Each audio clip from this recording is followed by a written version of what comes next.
Hi everyone, it's Monica, and welcome back to Taylor-Made Cards for You. Well, I'm really excited today to be introducing to you a new set from Cathe Holden's Flea Market Finds. And if you're not familiar with Cathe Holden, she is a vintage-inspired collector and designer. Very close to my heart. I love vintage items, as you know, and I'm really excited to be able to play with her line. Now, Cathe Holden's line is a little bit more of a pastel line this time around. So if you have played with her items before and you love pastels, you're going to love this. So let me go ahead and share with you exactly what we got.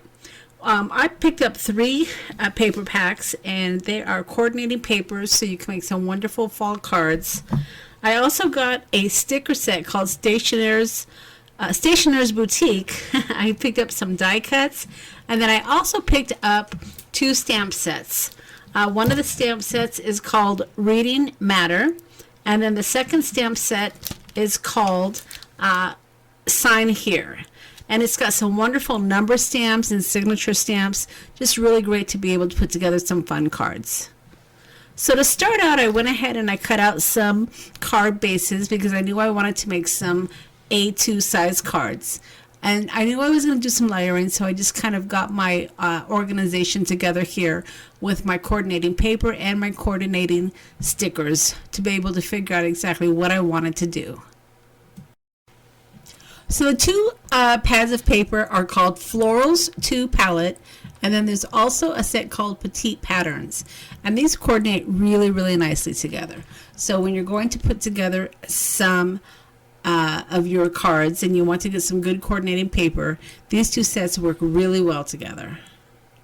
So I thumbed through both of the paper packs just to find some coordinating paper that would work well together. Now today I'm going to be making some layered cards, so I wanted to be able to mix and match my paper to be able to come up with some fun designs. So that's how we're going to start out, is just by picking out some coordinating colors and then start working on our cards.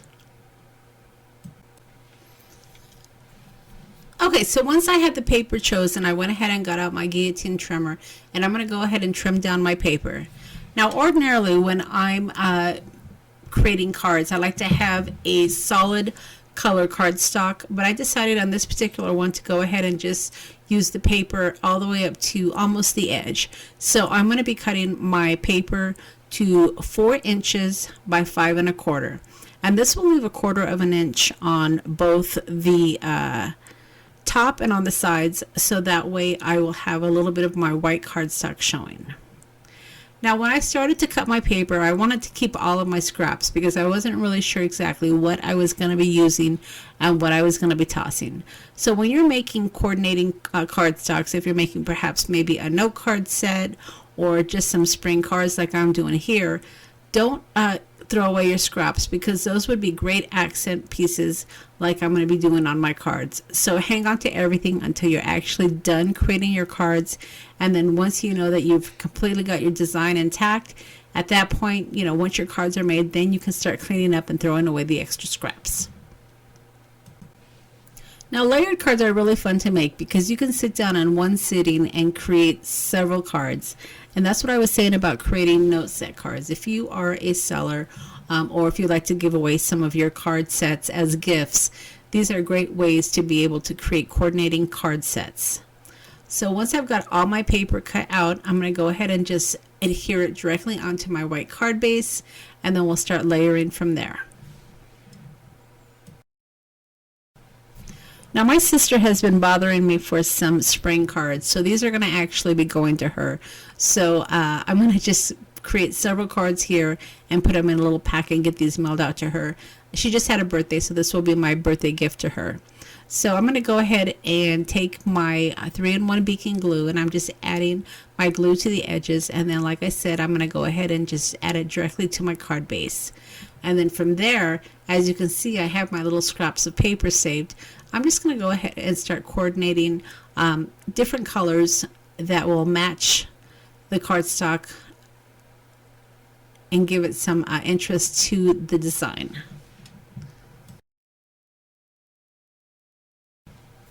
Now this lilac piece that I'm working with right here is just gorgeous. I just love the prints, and I love how some of these images are just oversized. So you can see that the purple card here has a couple of big flowers, and they just kind of take over. And this is probably part of a, I don't know, part of a ledger sheet perhaps, or maybe it's a combination of florals and ledger, but I just think it's so pretty, and I just love the design.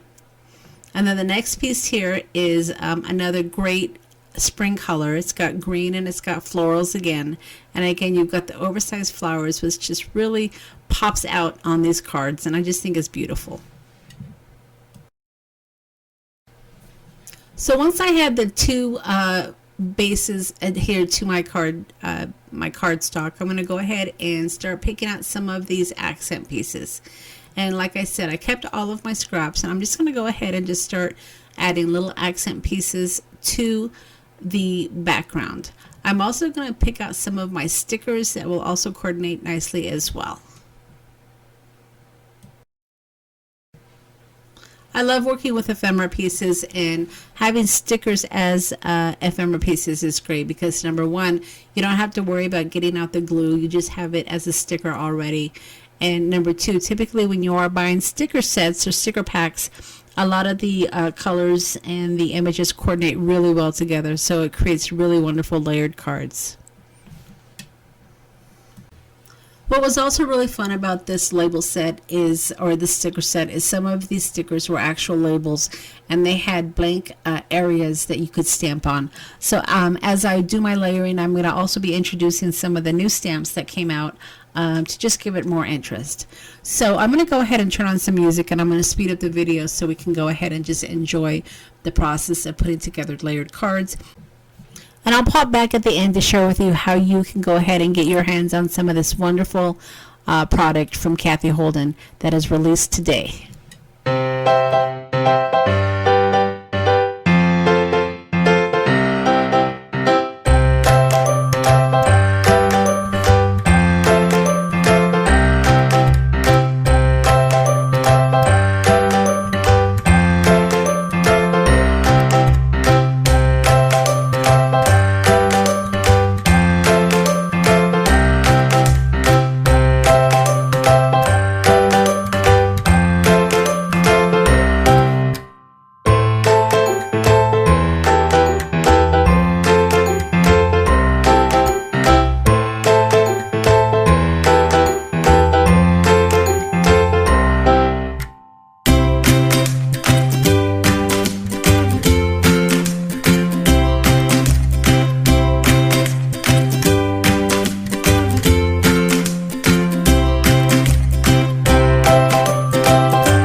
So I hope that you've enjoyed my process for putting together these layered spring cards using the new release from Cathe Holden.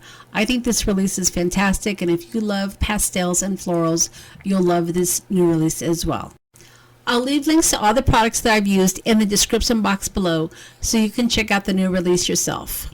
If you've enjoyed the video, I would really appreciate a thumbs up, and if you haven't subscribed to my channel yet, don't forget to hit that subscribe button before you head out.